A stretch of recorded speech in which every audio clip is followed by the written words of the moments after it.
Hi friends, దేవగురు బృహస్పతి సంతోషమైన గ్రహంగా ప్రసిద్ధి చెందింది. జాతకంలో బృహస్పతి స్థానం బలంగా ఉంటే ఎప్పటికీ డబ్బుకు లోటు ఉండదు, గౌరవం పొందుతారు. బృహస్పతి ఆశీర్వాదం ఉంటే జీవితంలో భౌతిక ఆనందాలన్నీ లభిస్తాయి. ఒకవేళ బృహస్పతి స్థానం బలహీనంగా ఉంటే అదృష్టం కలిసి రాదు, ఆర్థిక నష్టం జరుగుతుంది, పనుల్లో అడ్డంకులు, వివాహాల్లో ఆటంకాలు ఎదురవుతాయి.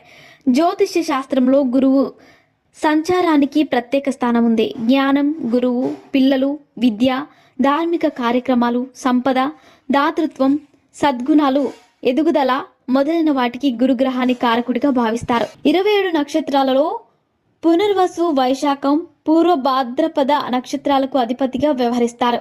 జూలై 1న బృహస్పతి వృషభ రాశికి సంచారం చేయబోతున్నాడు. 12 సంవత్సరాల తర్వాత దేవగురువు బృహస్పతి మేషరాశి నుంచి వృషభ రాశి ప్రవేశం చేస్తాడు.